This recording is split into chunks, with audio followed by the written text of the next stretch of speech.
Hey everyone, it's Adam. Good morning. Happy Labor Day. It is September 2nd, 2019, and I am coming to you live from my new apartment. You may notice this one looks a little different.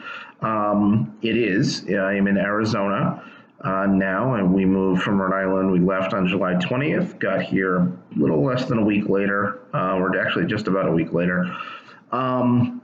And all moved in now. Furniture's been here for several weeks.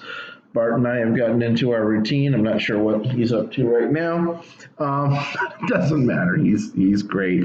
He's going to daycare a few days a week when I'm at the office, and he's having a blast. Where'd you go, buddy? Well, there you are.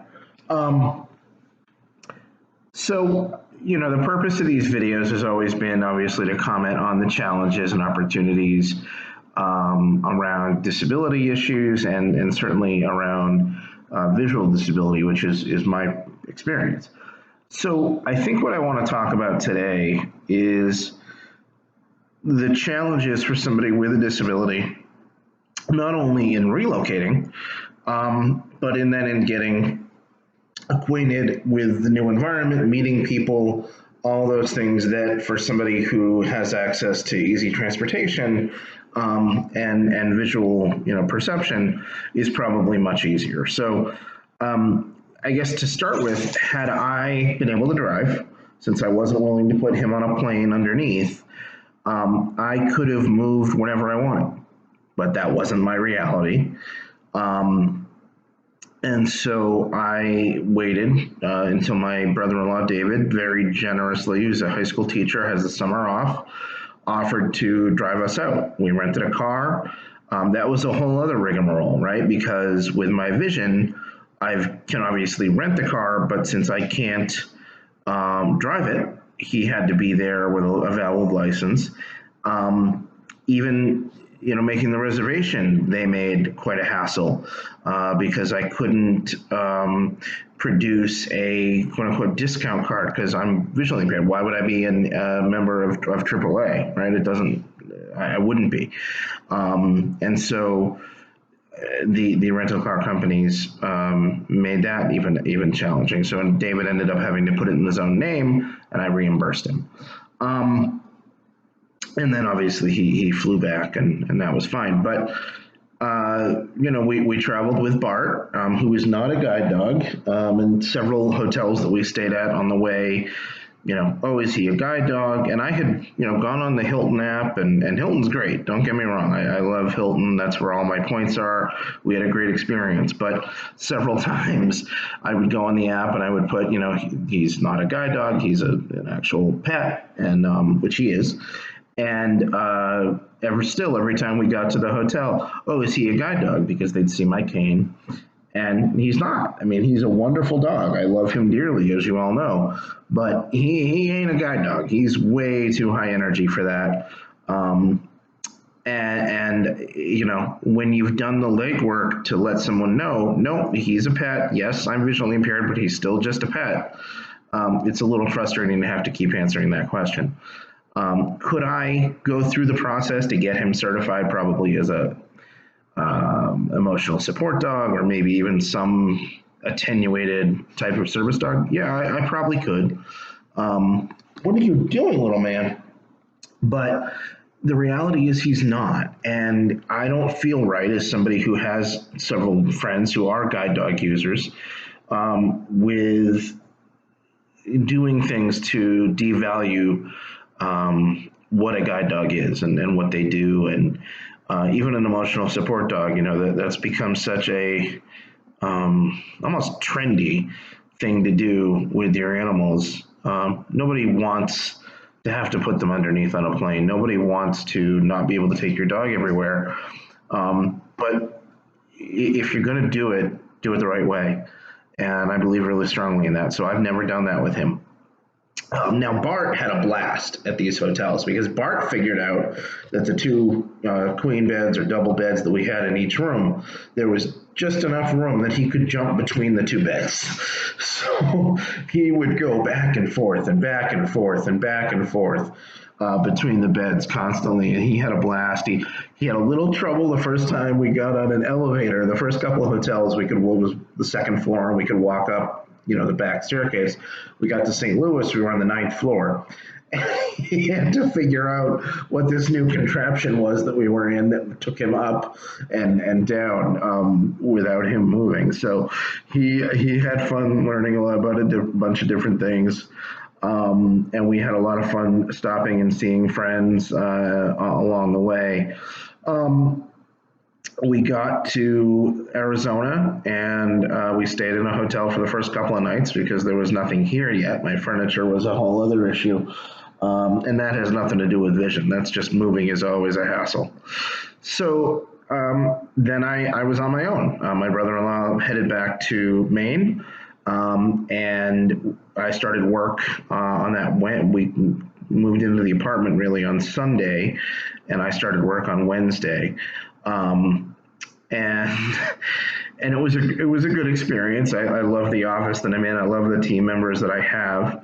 But I am, at least in this weather, because it's not ever been below 105 since I landed here. I'm not walking to work, even though it's only about a mile and a half, a little over that, and maybe I can when the weather gets decent. But it's still too hot for that. So I've been Ubering, or a friend of mine in my office has very generously been picking me up in the mornings, and then I've been Ubering home. None of that's bad, right? It's an expense I knew I was going to have. I don't have car payments. I don't have gas. I don't have any of that, parking, any of that. So me having to take a $7, $8 Uber Lyft each way is not that bad a few days a week. But I also have to do that if I want to go anywhere else, right? There is public transportation here, but again, with the weather, you're not going to stand outside and wait for a bus if there's a good alternative. So I have been Ubering back and forth to lifting back and forth. Uber's become the new Xerox, right? Whenever you use any kind of ride share, most people just say I Ubered, even if they mean Lyft or any other service. But anyway, I've been going back and forth via ride share to whether it be to check out new synagogues or go run errands. I'm doing that, and where I am is a great area, but there's nothing super close by. In terms of the services that I've needed. So I had to go up to the DMV one day. That was about a $13 ride each way. Going to synagogue is 10 to 13 each way. So, and where I've gone just has been in the same general area up in North Scottsdale, which is, again, a beautiful area. And where Bart goes to daycare, they pick him up and drop him off, which is fantastic. He loves it. They come in a van, they pick him up, they drop him off at the end of the day. He comes home and he sleeps until I get home. He looks up at me on the couch and, oh, it's you, and goes back to sleep. Now in Rhode Island, because he didn't have that kind of daily stimulation, when I got home, he was super excited and super energetic. I gotta say, I love him either way, but this is a little more chill, and it's a good lets me get in and get settled before he gets real excited. So that's great. And without that service, I don't know how I would get him to daycare and back. So that's been a huge help for me. Other things like just learning the complex that I'm in. I mean, I visited here in January, but it's a big complex, learning where the pool was, learning where the dog stations are to take care of his mess. Other things like that, I got to do that on my own. I've done that, but it ain't easy, meeting people. When other dogs are out, he notices them before I do. And so sometimes, what are you looking at? What are you pinging on? What are you going crazy about? And it's another dog. And a lot of times the owners, they see my cane, because until I learn the property, I'm not walking without my cane. And they kind of think he's a guide dog and they don't want to approach, or they, their dog maybe is not as excited and friendly as Bart, and so they don't want to come up. So I've met a couple of people that way, but nobody really. I've met a few people at the pool, but it's hard to meet folks, when you're doing life the way that I'm doing it here, and hopefully assuming that my better half eventually moves here, which I think is the plan. I hope I'm not giving away any secrets.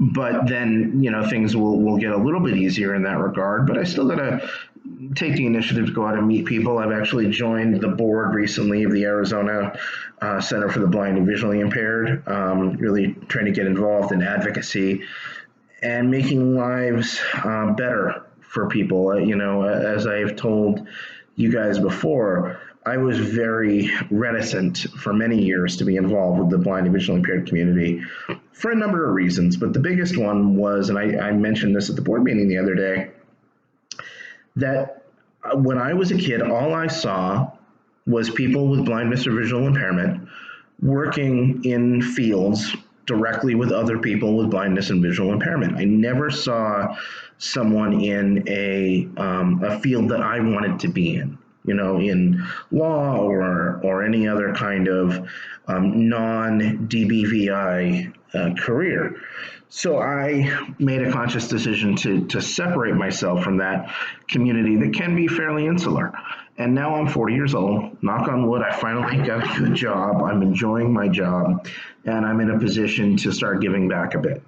And I owe it to the kids who are coming after me to help them understand that they can do whatever they want. And the only way to do that is to get involved in the community and make sure that they do see that people with their disability can do, pretty much anything they want, again, short of being a NASCAR driver. So getting involved there, getting involved in the Jewish community, getting involved in political advocacy here a little bit with other organizations. So kind of throwing myself in, trying to meet people, trying to make new friends, new acquaintances, and integrate myself into my new community here in Scottsdale, Arizona. And really enjoying it so far. Promise to try to post a little more often once I can think of topics. As always, like, subscribe, and please, if you have comments, questions, suggestions for other topics, please do not hesitate to throw it out there. Would be super appreciated. Have a great, if you're off today, a great rest of your weekend. If you're in the path of any of the hurricane in Florida or in the Caribbean, please stay safe. And hope to talk to everyone again soon.